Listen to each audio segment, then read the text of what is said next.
Kleppel. Gary Kleppel is a researcher at SUNY Albany, and he's been doing some research in using sheep to control invasive species, and we're real interested in this because he's taken a real ecosystem-based approach, and it's also a traditional non-herbicide way of dealing with invasive plants. And so at this point, I'd like to welcome Gary Kleppel to the call and ask that everybody put your telephones on mute so that we can be respectful to Gary and hear his presentation. Thanks very much. Well, thank you. Can everybody see my my desktop? Yep. Yes, Gary. Looks good. I should start by acknowledging my co-authors on the talk, Caroline Gerard and Erin Labarge, who have been really the power behind a lot of our research.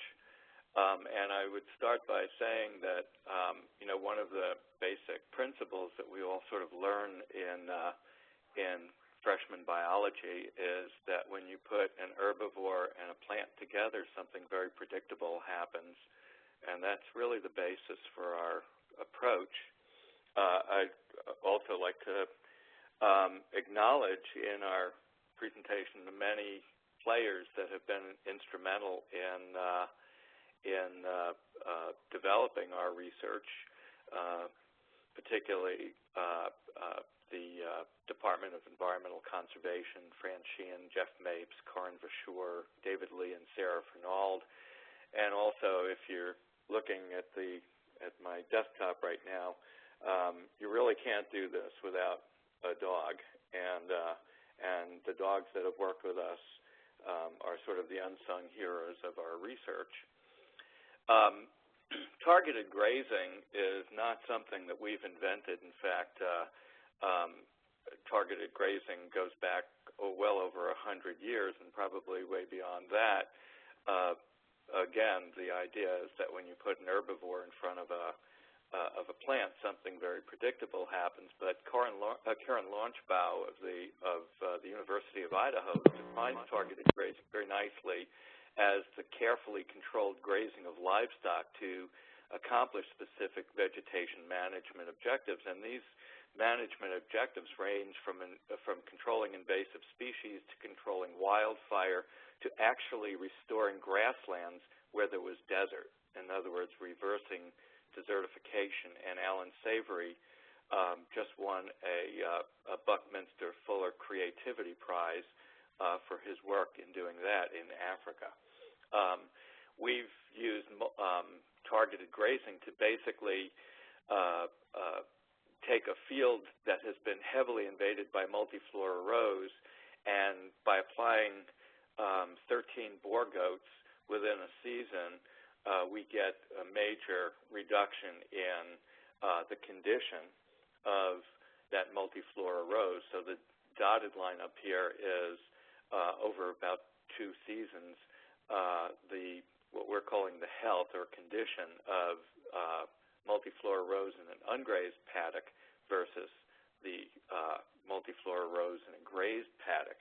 So what you're looking at is traditional management using targeted grazing. It's nothing new. What we're doing that's kind of new is taking it to a level that is more focused on restoration. And let me go into how we help you through the thought process of what we're doing. So if you look at a hillside full of cattle or sheep on a hill, those animals are spread out all over the landscape usually, and they are there all season long. And at the end of that season, they've probably overgrazed that grassland, and that's why ecologists don't think grazing belongs on landscapes, and that livestock shouldn't be grazing on landscapes because they seem to do this. On the other hand, if you go to the Serengeti, you see large amounts of large ungulates all packed together, grazing and moving through the Serengeti, and never overgrazing. And you have to ask, well, why? And the answer is because they're packed together and they're constantly moving.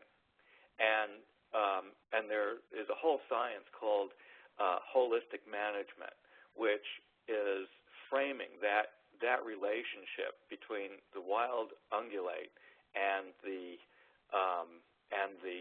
grassland. And basically what that relationship is a sustainable relationship in which organisms can graze and never use up the grass. And that's the basis of intensive rotational grazing. Intensive rotational grazing has been recognized since the 19th century. In the early 20th century, André Voisin actually noticed what I've just described, that bison on the prairies never seemed to overgraze. They were always densely packed, and they were constantly moving, and they never overgrazed. So if we start with, or if we take a pasture and divide it into small paddocks, and we move our livestock through that pasture over a series of days, what we find is not only don't we overgraze, but the quality of the pasture improves. And so the question that we had is, if intensive rotational grazing is mimicking nature, why not bring the grazers out into nature and see if they can control and manage some of the problems without overgrazing? If you remember, my boar goats actually were in our Glenwood, in that multiflora rose example, actually overgrazed the landscape. And at the end of that project, we were actually supplementing those animals with hay because they stripped everything off of it. And that's one approach to targeted grazing. We're talking about a much gentler approach. And we've been exploring this with a number of species. I think we've got data on about 9 species. And I'm going to talk about 3 targeted invasive species that we're interested in and that we've got the most data on right now. And some of that data I'm just going to go over very quickly because it hasn't gone through peer review, and one of my students is actually preparing it for her master's degree, so I'm not going to spill the beans on Caroline.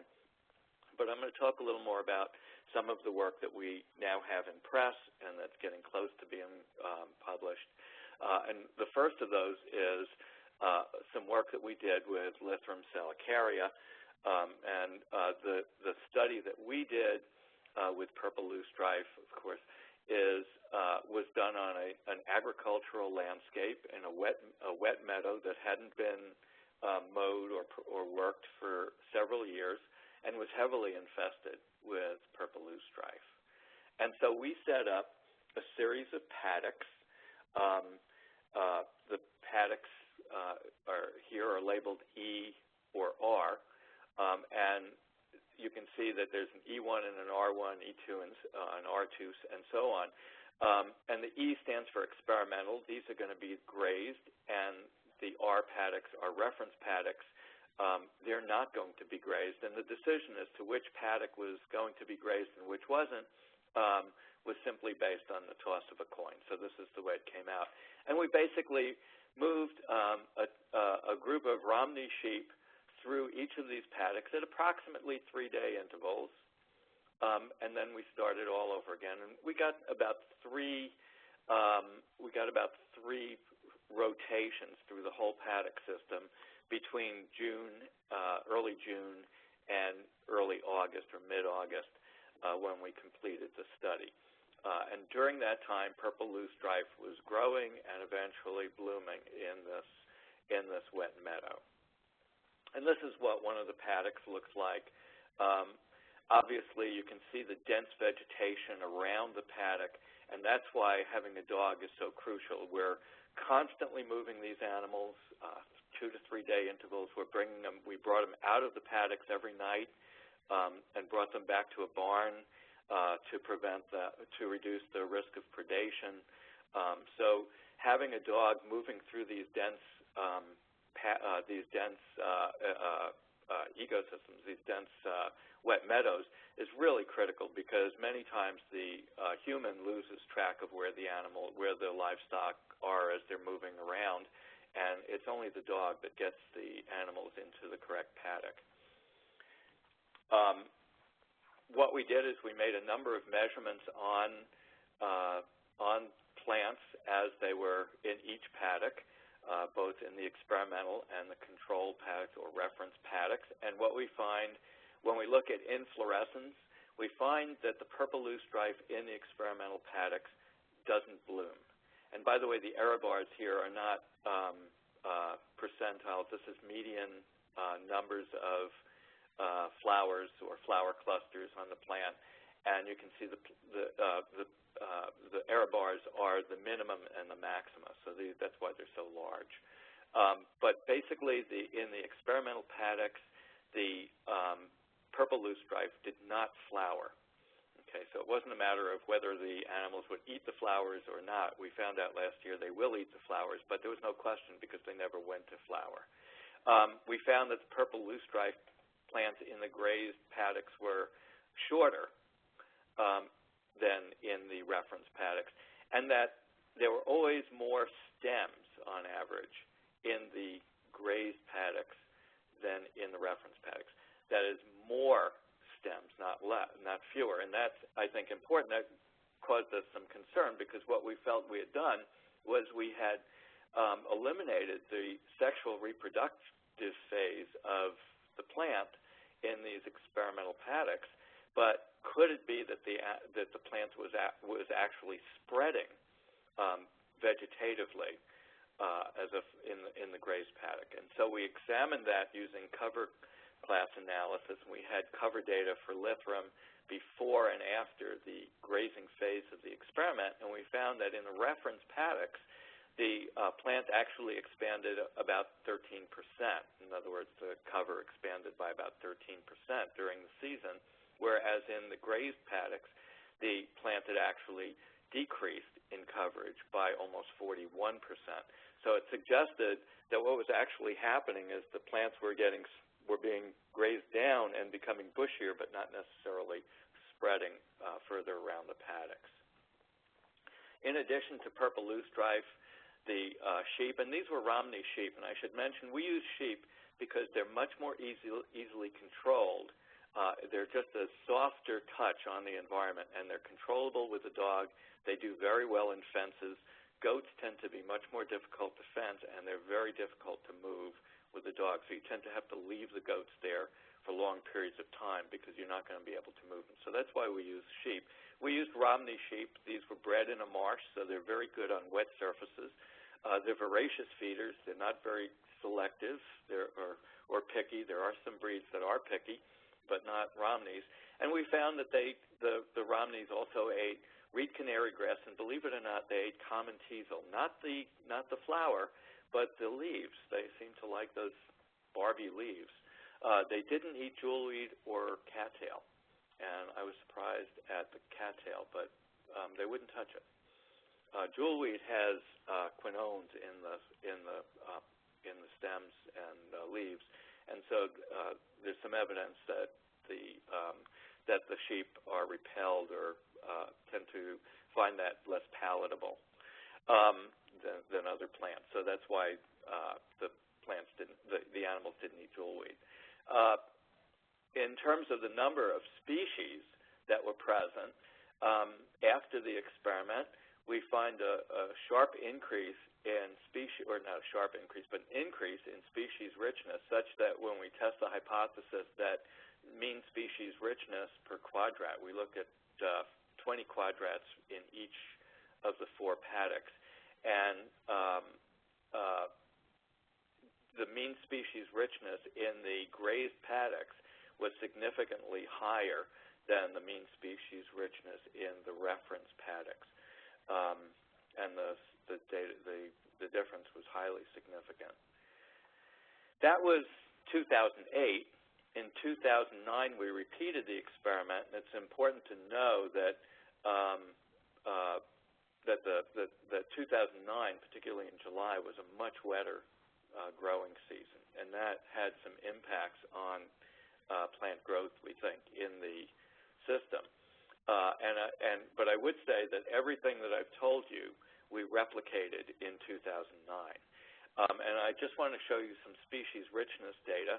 Over the entire 4-paddock system, in the experimental paddocks, we had 25 species in 2008 that we were able to identify, and certainly the graminoids are difficult, and we didn't do very well with them, so we lumped them together. In the reference paddocks, we identified 20 species. So there were about 25% more species in the experimental paddocks. In 2009, that wet year, we actually only saw an increase of 1 species in the experimental paddock, but I think possibly because of drowning, in the reference paddocks, we counted much fewer species. And so the difference between experimental and reference in this more disturbed season was 62%. So that's, I think, an interesting result. I want to move now to an upland system. This is the work that Caroline Girard did for her master's thesis. It deals with Persicaria perfoliata, milominate, which, as most of you know, has invaded the southern part of New York State. We used the team of Romney sheep, and again, what we're doing is not management. What we're doing is experimentation. We're trying to document what actually happens. In the next year or so, we're going to take that science and turn it into management strategy. But for now, what we're doing is we're trying to develop the science of intensive rotational targeted grazing. And I can tell you that as we develop that science, we're raising more questions than we're answering, which is exciting.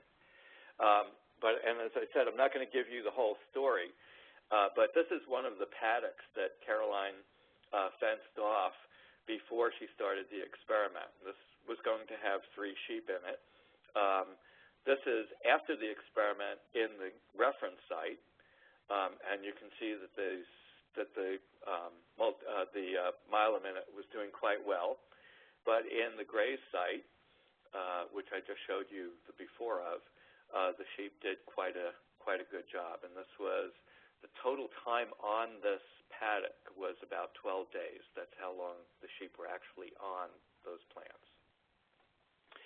In addition to milominate, the sheep also ate multiflora rose, garlic mustard, deer tongue, which is, I think, a native, but very aggressive. And now I want to move one more step and talk about Phragmites. It's hard to use sheep on Phragmites unless you can find a site where the Phragmites is at least in a moist but not totally muddy environment. There's nothing sadder than watching a 200-pound sheep sink into the mud. So we're looking at Phragmites at the tree nursery that DEC has in Saratoga. This is a small stand of Phragmites. In midsummer, when we didn't think the sheep would eat the frag, but we were desperately wrong, in 6 days of grazing, that is 2 rotations of 3 days each, the sheep just basically cleared the Phragmites out. And when we look at the way the plant is, or the height of the plant before the study, we find that the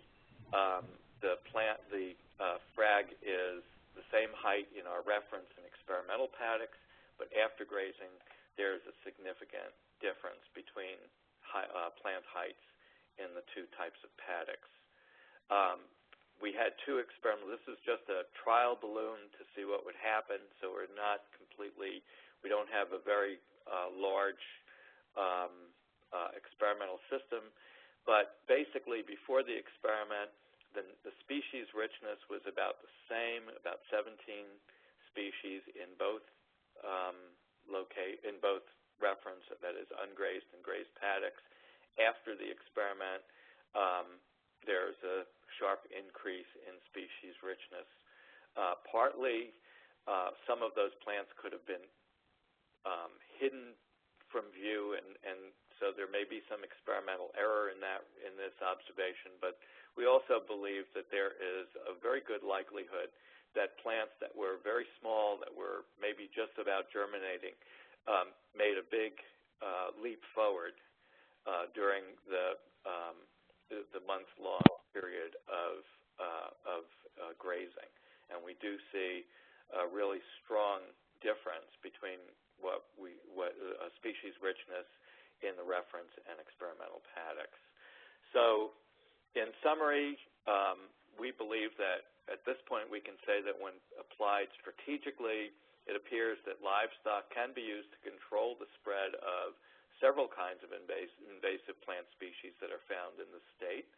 And intensive rotational targeted grazing, we believe, permits a relatively rapid increase in species richness in the plant community. So we're starting to think about restoration rather than just targeted plant control. And I think that brings us to our take-home message, which seems to be that we as humans talk about ecosystem-based management, but we like to target species, whereas ungulates seem to be the real ecosystem-based managers. And at that point, I'd be happy to take questions.